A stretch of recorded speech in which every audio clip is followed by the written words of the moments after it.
A very good evening to all the 12th standard students. And we have entered into the last chapter of our syllabus. Last chapter in the sense, we have already completed volume 1, in which we left out chapter 4. And that chapter we are going to discuss now. And all the other chapters we have completed. So this is our last chapter that has to be discussed. The last chapter that we discussed in the previous class, that is probability distributions. And in probability distribution, we have discussed what is meant by a random variable and what are the types of random variable available. That is random variable of a discrete type, and another one is a random variable of continuous type. And we have discussed how to form probability mass function and what is meant by probability density function and all. So after completing that chapter, now we are entering into a new chapter called inverse trigonometric functions. Inverse trigonometric functions. The name itself clearly indicates that what we are going to learn. Chapter 11, we studied trigonometry, right? I'm sorry, not chapter 11. In standard 11, we have studied the topic called trigonometry. Here we are going to discuss about the inverse trigonometric functions. So immediately you will know that what we are going to discuss about. So we are going to discuss about all the inverse of the trigonometric functions. When we say the word trigonometry, we will immediately say about, or we will immediately talk about 6 ratios. 6 trigonometrical ratios to be precise. What are they? That is what is written here: sin x, cos x, tan x, cosecant x, secant x, cot x. So we have discussed about all these 6 trigonometric functions in 11th standard itself. So we know about these 6 ratios already. Now this topic is going to deal with inverse trigonometric functions. The meaning is sin inverse x, cos inverse x, tan inverse x, cosecant inverse x, secant inverse x, cot inverse x. So we are going to discuss about the inverse of trigonometric functions. I think you would have now got an idea about this topic. So these are all nothing but a recollection of what we have studied previously.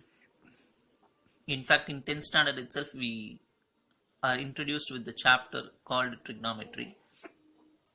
And we know very well sin x is a trigonometric function whose domain is R.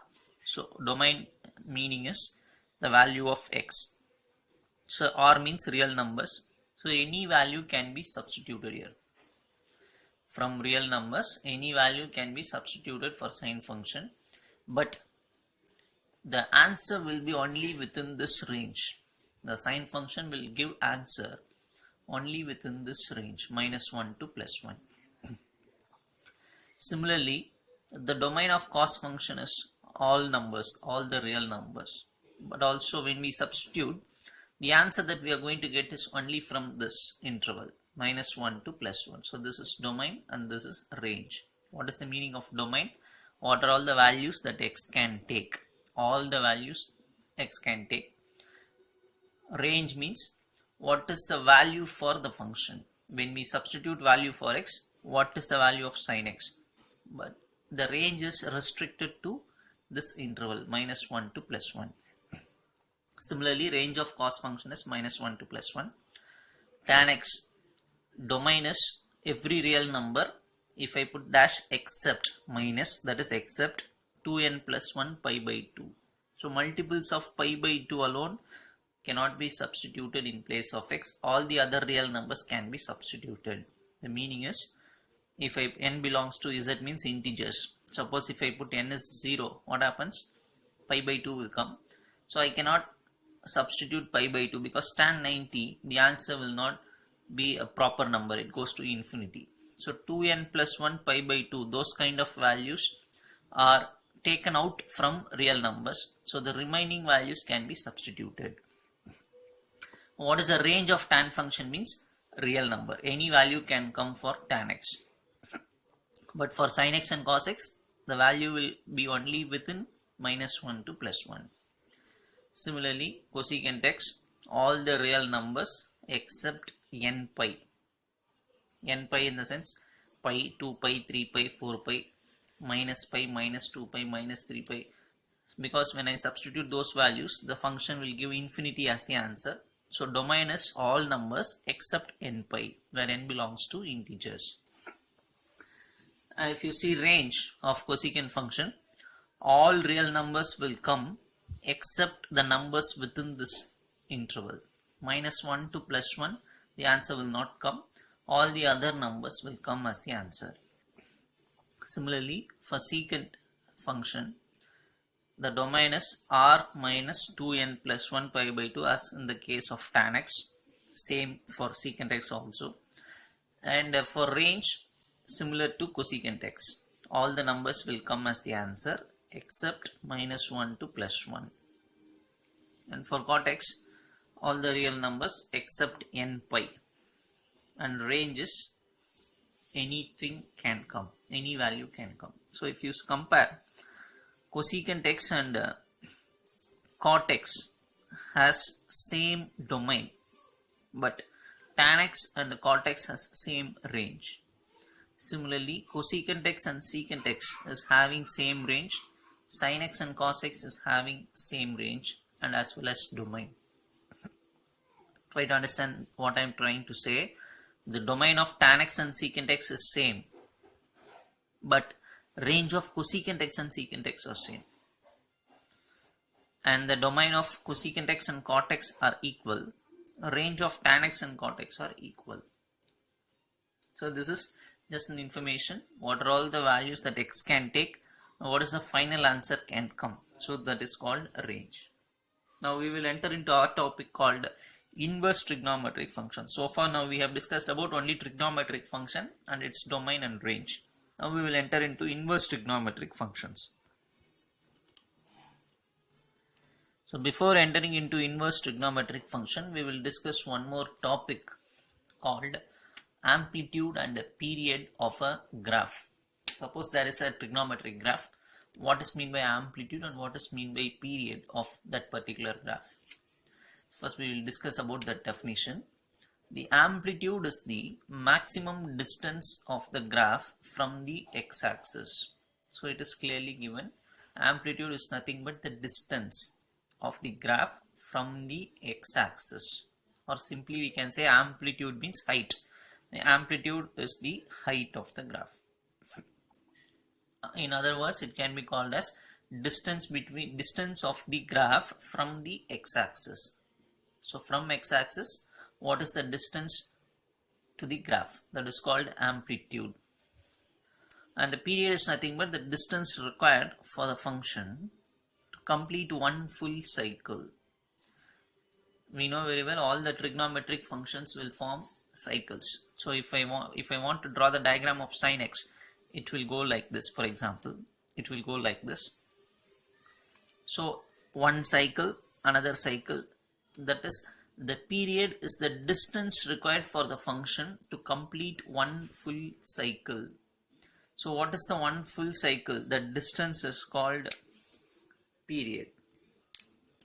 Again, I'll just explain it through a simple diagram. Suppose, for example, I'm drawing a sine function. Sine 0 is 0, so the graph starts like this and it goes like this. See, this is called one cycle of sin x. So it starts from 0 and ends at pi. So once again, see, again it will start from here and the same thing will come. That is called the next cycle. So the distance taken to complete one cycle is called period of the graph. Try to understand. The distance taken for completing one cycle is called period of the graph. So what is the meaning of amplitude? Amplitude is nothing but the distance between x-axis and the graph. The maximum point, no, this height is called amplitude. The distance taken for one cycle is called period of the graph. So try to understand the two concepts using this diagram. Okay, now we will enter into the first inverse trigonometric function, namely sine inverse x. How to read this? Sine inverse x. The inverse sine function. How to read? Inverse sine function, or otherwise sine inverse x. Now we have, in the previous page we discussed about what are the domain and range of trigonometric function. Here we will discuss about domain and range of inverse trigonometric function, that too particularly for sine inverse x. So what sine inverse x, what is the meaning of sine inverse x? It is the inverse of sine x. Inverse function of sine x is called sine inverse x. The domain of sine inverse x is closed interval -1 to +1. You should remember all these things. It may be asked in 1 mark question in the examination. Domain of sine inverse x, answer is -1 to +1, closed interval. And the range of the function sine inverse x is -π/2 to +π/2. Range is closed interval -π/2 to +π/2. Domain of sine inverse x is closed interval -1 to +1. So this is the result that we are having. Using these concepts, that is the domain and range, and also the concept called amplitude and period of a graph, we are going to see few problems for the function sine inverse x. So again I repeat, what is the meaning of amplitude? It is the height of the graph, or it can be said in other words, the distance between x-axis and the graph. So the distance between x-axis, to clearly say, distance between x-axis and the graph, this height is called amplitude of the graph. Cycle, this is called one cycle, because if I want to draw the curve again, I should start from the originally it starts like this, no? Again it will start like this and go. Could you able to understand? Again it starts like this and go as like this. This is called a second cycle. So the distance taken to complete one cycle is called period. So the period is the distance required for the function to complete one full cycle. Hope you will understand. And domain of sine inverse x, closed interval -1 to +1. Range of sine inverse x, -π/2 to +π/2. These things we have to remember. Now with this concept we enter into few problems. Problem number 1. Find all values of x such that x lies within this interval -10π to +10π and sin x equal to 0. Again what we have to find? Values of x. They have given x should lie between -10π to +10π. And also this x should satisfy sin x equal to 0. Such x we need to find. Again I repeat, what we have to find? Values of x. That x should satisfy what? This condition. Sin x should be equal to. That means when I substitute the value of x here in this equation, the answer should be 0. And also other condition is the value of x should lie only between -10π to +10π. Okay. Now we are entering into the question. First I am taking this condition, sin x should be 0. When it is possible I am thinking. I know very well sin pi, sin 2π, sin 3π, sin 4π, sin 5π, sin 1000 pi, sin 1 lakh pi, everything is 0. Even we know sin minus pi, sin -2π, sin -3π, sin -100 pi, everything is 0. So what we are writing, sin x equal to 0 implies this x should be some multiple of pi, either pi or it may be 10 pi or it may be 100 pi, even it may be -100 pi, -1000 pi, everything, the answer will be 0. This we know. So we are writing sin x, if sin x to be 0, then x should be equal to some multiple of pi, where this n ranges from, n can take 0. If it takes 0, then x will be 0. Sin 0 is also equal to 0. If I put n equal to 1, pi will come. So sin pi, that is also 0. If I take minus 1, sine minus pi, that is also 0. So what are the values this n can take means 0, it may be plus or minus 1, even it may be plus or minus 2, it goes on. It goes on up to infinity. But what is our limit? Minus 10 pi to plus 10 pi. So I should stop at plus or minus 10, because if I put 10, 10 pi will come. If I put minus 10, minus 10 pi will come. So which includes our range. The range is given to us minus 10 pi to plus 10 pi. So I cannot put plus or minus 11, plus or minus 12. No. I should start from 0 and I should stop from plus or minus 10. So I can substitute only these kind of values so that the x value will lie within this interval. So this is a simple problem. We should know when sin x will be 0. X should be equal to n pi. Since our limit is only to minus 10 pi to plus 10 pi, we are starting and writing 0, plus or minus 1 and stopping at plus or minus 10. Right? Moving on to the next sum. Problem number 2. Find the period and amplitude of the function y is equal to minus sine 1 by 3x.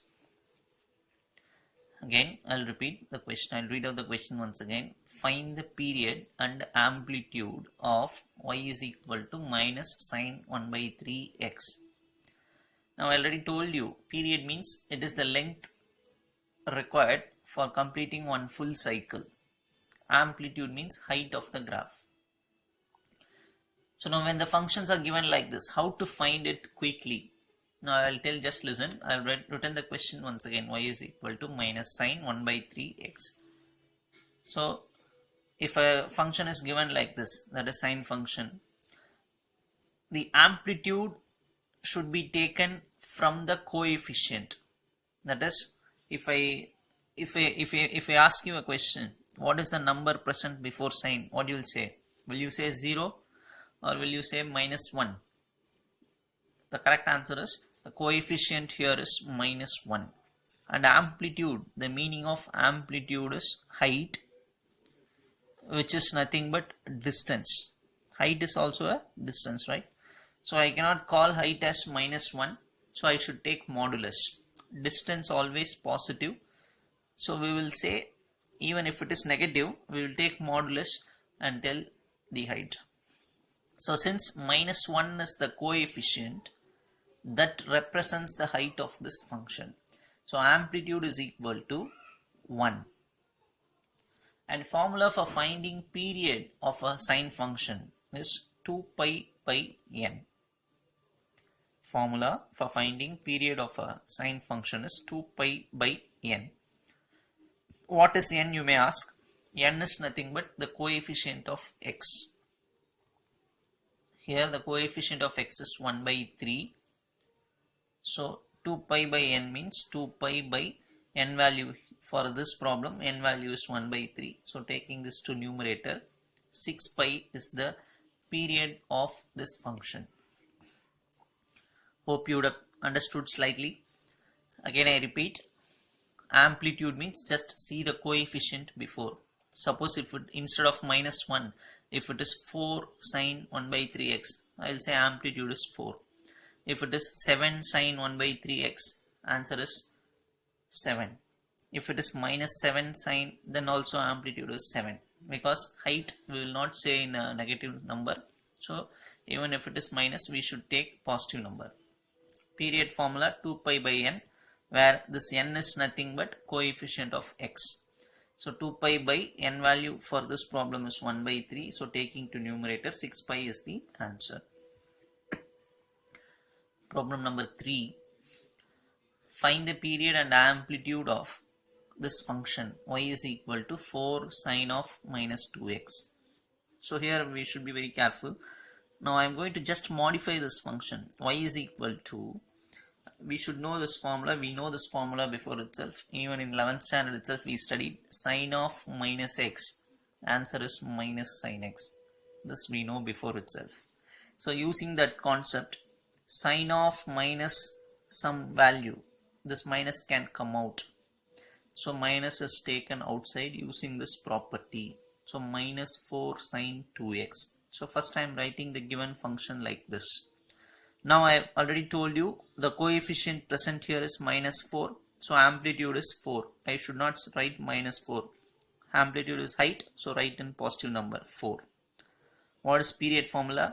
2 pi by n, where n is nothing but coefficient of x. So this is called n in this problem. In this problem, this is called n, right? This 1 by 3, the name is n. For this problem, this is n. So 2 pi by n means 2 pi by 2, cancelling 2, period is equal to pi. So amplitude for this function is 4, period is pi. I think you will understand now a little bit more clearly. Problem number 4. Find the value of sine inverse of sine 2 pi by 3. Find the value of sine inverse of sine 2 pi by 3. And few students, what they will say immediately, sir, we can cancel sine inverse sine. Answer is 2 pi by 3. Are you listening? Some students will say, sir, we can cancel sine inverse sine, and directly the answer is 2 pi by 3. And if you say like that, the answer is wrong. When we can cancel sine inverse and sine can be cancelled only if this value lies within the range of sine inverse function. The range of sine inverse function is minus pi by 2 to plus pi by 2. Range of sine inverse, the inverse function, sine inverse function, no, the range of sine inverse function is this. If this value, that is in place of 2 pi by 3, if this value lies within this interval, then I can cancel sine inverse and sine. Otherwise I cannot cancel. Just keep this in your mind. 2 pi by 3. What is 2 pi by 3 actually? Pi by 3 means 60 degree, right? So 2 into 60 degree, and the answer is 120 degree. 2 pi by 3 means 120 degree. This 120 degree does not lie in the interval minus 90 to plus 90, because minus pi by 2 minus 90 to plus 90. But this is 120 degree which is out of this interval. So try to understand what I am trying to say. Minus pi by 2 to plus pi by 2. This is the range of sine inverse. Since this value does not lie in this interval, we cannot cancel sine inverse and sine. So what should we do? Sine inverse of, this is the question. So I am going to write sine of 2 pi by 3 is splitted like this. Because when you cross multiply, what will happen?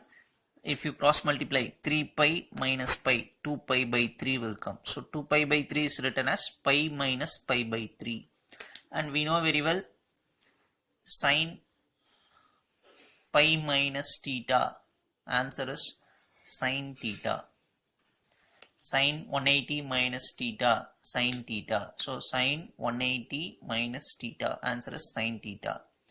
Now if you see pi by 3, 60 degree, it lies within this interval. So now I can cancel sine inverse and sine, and the final answer is pi by 3. Hope you will understand what I am trying to say. Moving on to the next sum. Find the value of sine inverse of sine 5 pi by 4. And again, what is 5 pi by 4? This is rough column. 5 pi by 4. 5 into pi by 4 means 45 degree.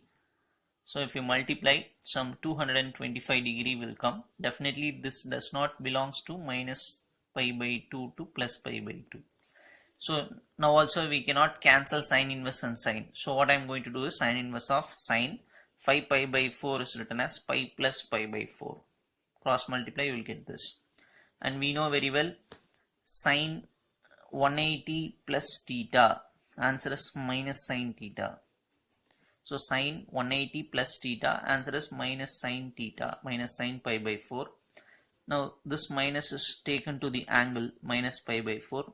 This means minus 45 degree, which lies in this interval. So now I can cancel sine inverse and sine. So final answer is minus pi by 4. The same concept, try to understand it clearly. Problem number 6. For what value of x does sin x equal to sin inverse x? And you can remember this as a result. Sin x and sin inverse x will be equal at only one point, and that point is x equal to 0. Because sin 0 is also 0, Sine inverse 0 is also 0. At all the other points they will take different values. Only at the point x equal to 0, these two functions, sine function and its inverse function, will be equal. So what they have asked, what is the value of x such that these two are equal? The answer is only at x equal to 0. Question number 7. Find the domain of f of x equal to sine inverse of this. And the beginning itself I told you to remember what is the domain and range of sine inverse function. And they have asked what is the domain of this function. Since it is sine inverse of something, this something should lie between -1 to +1, because domain of sine inverse x is -1 to +1. Therefore, this value should lie between -1 to +1. So now I am going to take this as two part. One is this. This is greater than or equal to -1, and taking this side you will be getting this. So taking this side separately, cross multiplying minus 2x will come. Here also cross multiplying 2x will come. Minus 2x is taken to this side. Here also plus 2x is taken to this side. This can be written as x plus 1 whole square. This can be written as x minus 1 whole square, less than or equal to 0. Here it is greater than or equal to 0. Now what I am doing is multiplying x on both sides. From this to this, multiplying x on both sides. So here x comes, here 0 is there, even 0 into x, 0 will come. Similarly, multiply x on both sides, x will come here, here 0 is there. So even if you multiply with x, 0 only remains. Now what is the meaning for this? When this function will be greater than or equal to 0, if this x value is positive, because square is present here, definitely this will be a positive number. But if it is negative, the entire thing will become negative. If x is negative, the entire thing will be negative, which is wrong, because it is given it is greater than or equal to 0. Therefore this x should be only a positive number, or it may be 0. Yes or no? Since whole square is present, this term cannot be negative. This is only positive. So if this is also positive, then only the final answer will be greater than 0. Or even if it is 0, the total answer is 0, then also this inequality holds, because equal to symbol is there. So with this I can say this x value definitely should be only positive number. So see, 0 to infinity union. -1 is also accepted, because if I put -1 in this place, -1 plus 1 becomes 0. So then also entire thing will become 0. So for this inequality, the value of x should be this. Similarly, when you take the other side, definitely this is a positive number. We want only negative answer. So this x should be negative. So x should lie within this interval, negative interval. Or even 1 is allowed, because if I put 1 here, 1 minus 1 is 0. That is also correct. So x value for this inequality is negative with 1. So combining these two, x should belong to the values which satisfies both conditions. The value which satisfies both the condition is -1 to +1. If you see this condition and this condition combinedly, the common region is -1 to +1. Therefore the domain is -1 and +1. Are you able to understand this? If not, please go through the video again. The common point for these two intervals is this. Question number 8. Find the domain of g of x is equal to some function is given. Here also sine inverse is present. So once again I am writing the question. I know domain of sine inverse x is -1 to +1. So this function definitely should lie within this interval, -1 to +1, right? So if you see what is this, just you take this -1 to both the sides, or add 1. So adding 1 with this inequality, -1 plus 1 becomes 0. If you add 1, -1 plus 1 gets cancelled, 2x. If you add 1 here, 2. So from this to this, add 1 to each and every term, you will be getting this. So dividing by 2, 0 will stay, 2x by 2 is x, 2 by 2 is 1. So now clearly, now the domain is 0 to 1. Therefore, the domain for this particular function is 0 to 1. Next, problem number 9. Find the value of sine inverse of this entire thing. Sine 5 pi by 9 cos pi by 9 plus cos 5 pi by 9 sine pi by 9. Now, I am just thinking about a formula of sine a plus b. I will be writing the formula here. Sine a plus b. Formula is sine a cos b. This we have studied in a vector algebra also. Sine a cos b plus cos a sine b. So now if you see this, sine a, where a is 5 pi by 9, cos b, b is pi by 9. So sine a cos b plus cos a sine b. So definitely this format is present here. So that can be written as sine a plus b. That is what is written in the first step. Sine inverse of sine a cos b plus cos a sine b is written as sine a plus b. So adding these two, LCM is same. So 6 directly we can add 5 pi plus pi, 6 pi by 9. Cancelling in 3 table, sine 2 pi by 3. We know very well this is inverse function. 2 pi by 3, the meaning is 120 degree. 2 pi by 3 means 120. Pi by 3 60, 60 into 2 120. Definitely 120 degree does not lie between minus pi by 2 to plus pi by 2, right? So we cannot cancel sine inverse and sine, because 120 does not lie within minus 90 to plus 90. So I cannot cancel. So I should simplify this. 2 pi by 3 is written as sine inverse. So this sine inverse is written sine 2 pi by 3 is written as pi minus pi by 3. 2 pi by 3 is written as pi minus pi by 3. What is sine 180 minus theta? Already we have written in the previous problems also. Sine 180 minus theta. Answer is sine theta. So sine 180 minus theta. Answer is sine theta. Theta is pi by 3 here. So sine pi by 3. What is pi by 3? 60 degree. This pi by 3 means what? 60 degree. It lies in with interval minus pi by 2 to plus pi by 2. So since this value lies within this interval, sine inverse sine can be cancelled. So answer is pi by 3. So again I repeat, first step, sine a cos b plus cos a sine b. Formula is sine a plus b. When you simplify this, 2 pi by 3 comes. This 2 pi by 3 does not lie within this interval. So we are splitting 2 pi by 3 like this. Sine 180 minus theta is sine theta. Now if you see pi by 3, 60 degree, which lies within this interval. So now sine inverse and sine can be cancelled, and the final answer is pi by 3. Hope you will understand everything. See, if not, please go through the video again. Thank you, children.